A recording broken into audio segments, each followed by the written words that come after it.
Jovem Pan na Europa. Direto de Londres, Ulisses Neto. E vamos voltar outra vez a falar com o nosso homem na Europa, direto de Londres, Ulisses Neto. Bom dia, Ulisses. Bom dia, Joseval. Bom dia a todos que acompanham o Jornal da Manhã, 11h24 aqui em Londres. Os números oficiais da eleição da Holanda, considerada o termômetro, para sentir o quanto o continente está mudando, no seu humor político, indo mais para a direita, buscando algumas políticas anti-imigração e principalmente anti-islã. Os números oficiais dessa eleição já começaram a sair e, de fato, a vitória do Partido da Verdade, do Geert Wilders, não foi o resultado que eles obtiveram, não foi assim tão grande quanto projetado inicialmente, mas também não foi nada ruim, viu? No final das contas, o atual primeiro-ministro, o conservador moderado Mark Rutte, ele conseguiu a vitória.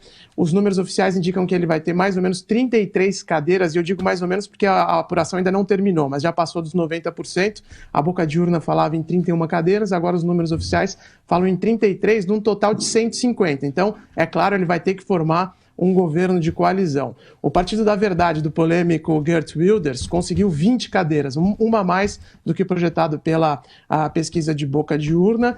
É um resultado considerável, porque o partido dele era a terceira força na política holandesa na legislatura passada, agora passa a ser a segunda, mas também não foi aquele tsunami que muita gente esperava que acontecesse. Então ficou entre tsunami e marolinha, vamos colocar assim, ou registrou um crescimento, mas também não foi tão significativo. E o mais importante é que, embora ele tenha ficado em segundo lugar, e esse candidato, como a gente disse, ele prega o fim a proibição do Alcorão, prega também o fechamento de mesquitas, já fez muitos comentários racistas, inclusive foi condenado por isso contra os marroquinos. O importante é que, mesmo ficando em segundo lugar, ele não vai fazer parte do governo nesse momento, porque o atual primeiro-ministro já tinha prometido que a coalizão dele não envolveria o Partido da Verdade, o PVV. Mas, de qualquer forma, mostra que houve, sim, uma grande repercussão desse discurso dele, que muitas pessoas na Holanda adotaram as bandeiras que o Geert Wilders veio pregando nos últimos tempos. O comparecimento foi enorme lá na Holanda, mais de 80% dos eleitores participaram, num país em que o voto não é obrigatório. Isso é muita coisa, mais do que, por exemplo, no Brasil, onde o voto é obrigatório. Então mostra que a população aqui na Europa está muito mobilizada na política nesse momento, e agora as atenções se voltam todas para a França, aguardando as eleições do mês que vem, Joseval. Que é em abril, o primeiro turno, Exatamente. Não, é verdade, Ulisses. Ou seja, aquela ideia de que seria, como você destacou, um tsunami, ele teria uma votação incrível, tal, não aconteceu isso. Esse número de votos, 20 cadeiras entre 150, isso, o que dá aí, 17, 15% aproximadamente, tal, é mais ou menos o que sempre teve, gente que pensa como esse senhor tal. Agora, por outro lado, é necessário compreender esse fato. Por que isso tem apego entre o eleitorado? Há um problema, sim, em relação à chegada desses imigrantes. Eles chegam, é diferente de um deslocamento no mundo ocidental, em que você parte de valores sociais, religiosos, valores políticos, tal, relativamente próximos, tal, que você acaba havendo algum tipo de compatibilização. Quando você chega em massa, em países de população pequena, como é o caso, por exemplo, da Holanda, entre outros, tal, você tem um choque. É diferente da Inglaterra, que tem uma história de uma estrutura colonial que faz com que isso esteja presente na história inglesa há muito tempo. A Holanda também teve colônias, vide a Indonésia, que é o maior país islâmico, vale lembrar, do mundo, tal, Mas não tem essa colônia já há um bom tempo. Mas desde o final da Segunda Guerra Mundial. Mas o que interessa é que é um choque cultural, sim. Então, agora não é para defender medidas de proibição do Alcorão, etc, tal. Agora, a busca da tolerância, é necessário colocar um ponto que eu sei que é problemático, mas a gente não deve esconder. A tolerância que existe nos países islâmicos.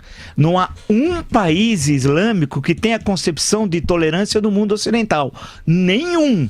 Vocês podem procurar o número de cristãos mortos no Egito há cerca de alguns anos atrás, quando houve um ataque aos cristãos egípcios, tal, que tem uma longa história que vem do século I, né? Encontrou protestos tímidos no mundo ocidental. Agora mostrou, por outro lado, para concluir, em relação ao eleitorado holandês, que tem uma posição, mantém o governo com coalizão, como você falou, que é muito fragmentada a política holandesa, vale lembrar, né? Basta você destacou, se ele tem o que vence, teve 33 cadeiras num parlamento de 150, ou seja, tem pouco mais de 20%. Mas essa história de que o extremismo é inevitável, vai ganhar eleição na Holanda, na França, em todo lugar, parece que o eleitorado está dizendo não, né? É verdade, Vila, até porque essa coalizão, por exemplo, na Holanda vai ter que envolver 4 partidos, né? O que tem de fato concreto hoje é que a esquerda realmente está caindo muito na Europa, né? De maneira considerável. Lá na Holanda, por exemplo, o Partido Trabalhista sofreu sua maior derrota de todos os tempos. Aqui na Europa, aqui na Inglaterra, melhor dizendo, no Reino Unido, o Partido Trabalhista também parece que está à deriva. Na França, pela primeira vez na Quinta República, eles devem ficar aí na 4ª colocação, né? Não devem nem chegar não tem nem sonho de chegar no segundo turno. Então, é realmente uma situação muito ruim para a esquerda. E nessa questão de defender ou não as propostas extremistas ou as bandeiras contra o Islã e contra a imigração, lá na França, por exemplo, às vezes se confunde muito também o perfil da Marine Le Pen, quando ela tem essas bandeiras justamente contra a imigração, né, bloquear a imigração e contra o islamismo, mas ela também tem outras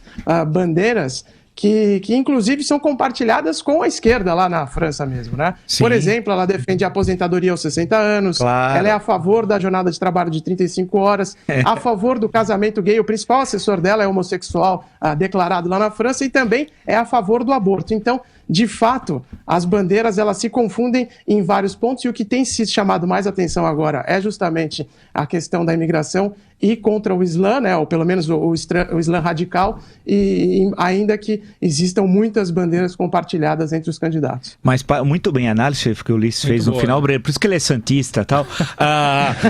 Eu sou de Santos, mas não sou santista. Pô, decepção, pô. Ulisses, bom trabalho para você. Um abraço, bom dia Até a amanhã. todos.